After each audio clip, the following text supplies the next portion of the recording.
La pirámide del rey Snofru en Meidum. Hola a todos, amigos de la historia. Los próximos 3 vídeos los dedicaremos de forma independiente a conocer con detalle las 3 pirámides que construyó el rey Snofru. Hoy nos trasladamos a las llanuras de Meidum, situadas a unos 50 kilómetros al sur de Dashur, en la frontera con el oasis de El Fayum. En este paisaje desolado se alza una estructura que hoy nos parece extraña, conocida popularmente como la pirámide falsa o la pirámide colapsada.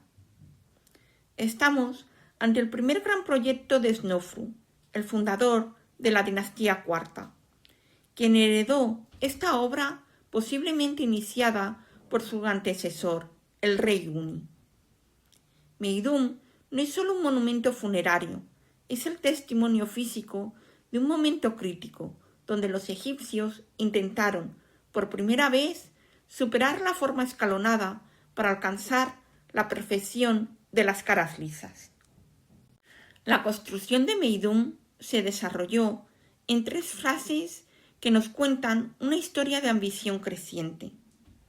Originalmente, el monumento fue diseñado como una pirámide escalonada de 7 niveles, siguiendo la tradición de piedra que Imhotep había iniciado un siglo antes.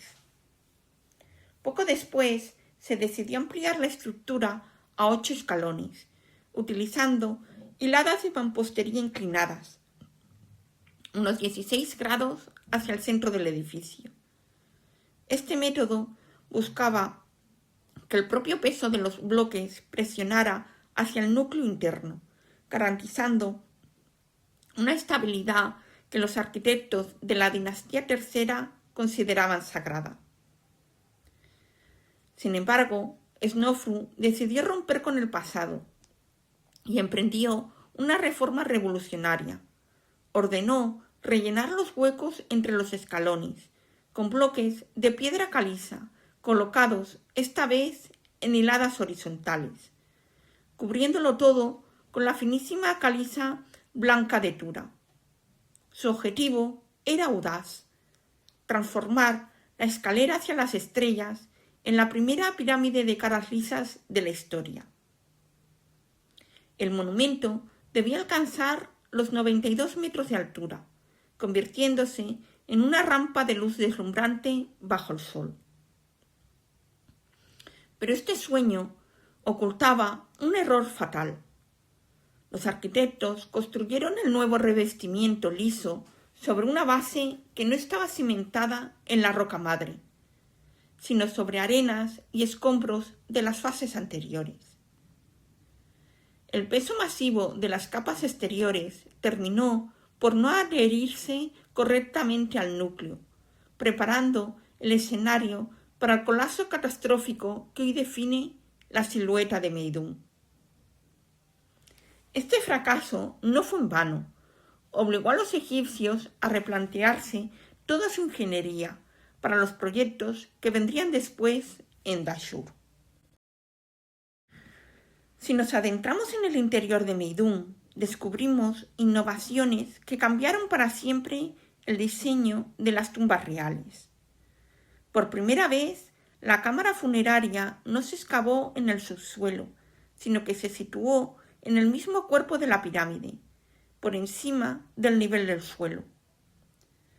Para acceder a ella, los obreros construyeron un pasillo descendente en la cara norte que conecta con un pozo vertical, el cual asciende hasta el mismísimo corazón de la estructura. Para soportar el peso de millones de toneladas de piedra sobre el vacío de la habitación, los ingenieros de Snofru perfeccionaron la bóveda por aproximación. Esta técnica consiste en colocar hiladas de bloques que sobresalen unos centímetros hacia adentro con respecto al anterior, estrechando el espacio hasta cerrar el techo en saledizo. Este diseño permitía que la presión no aplastara la cámara, sino que se distribuyera hacia los muros laterales. Un detalle que nos habla de la inmensa logística del Estado son las gruesas vigas de cedro del Líbano, que los arqueólogos hallaron todavía incrustadas en las paredes.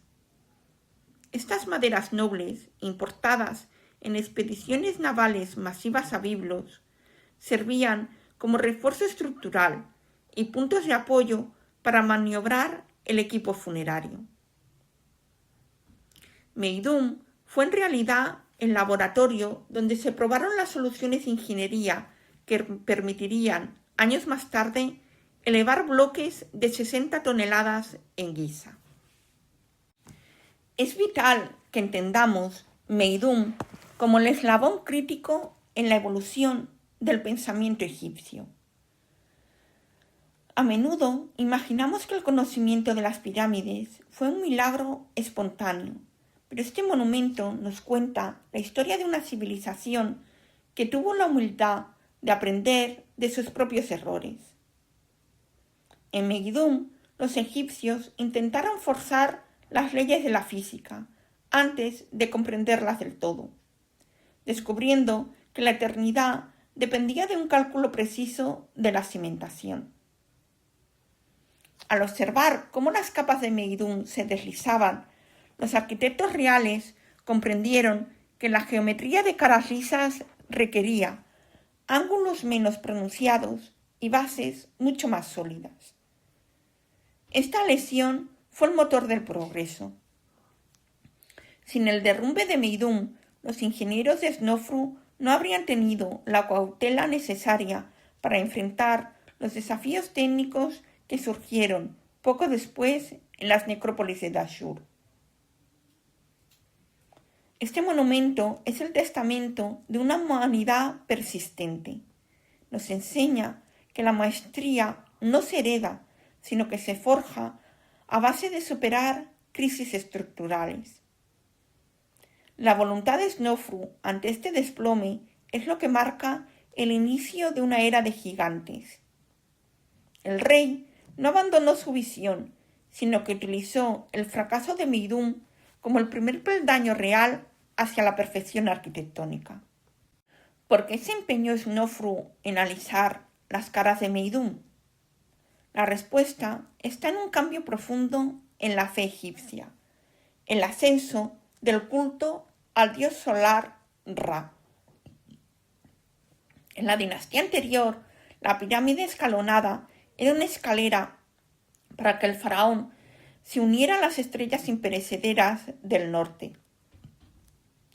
Pero bajo Snofru, la religión solar de Heliópolis transformó la identidad del monarca en el hijo de Ra. En este nuevo mundo espiritual, la pirámide cambió su significado.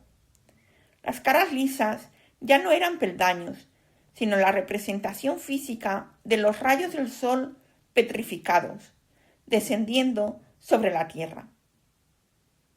El edificio se convirtió en una transposición de la piedra Benben, el túmulo sagrado donde se manifestó la luz por primera vez. Meidum es un edificio de transición donde conviven el deseo de ascender a las estrellas a través de su corredor norte y la necesidad de fundirse con el sol mediante su nueva estética. Este cambio ideológico también se reflejó en la disposición de los templos, que comenzaron a alinearse con el curso del sol de este a oeste. Meidum fue el primer gran intento de materializar esta nueva fe solar. Aunque sus piedras se deslizaron, su concepto triunfó teológicamente, estableciendo el canon que dominaría el horizonte de Egipto durante los siguientes 1000 años. Alrededor de la pirámide de Meidum se extiende un complejo que prefigura los elementos clásicos del Imperio Antiguo. En la cara oriental encontramos una pequeña capilla de ofrendas, con 2 estelas redondeadas, que curiosamente se hallaron sin inscripciones.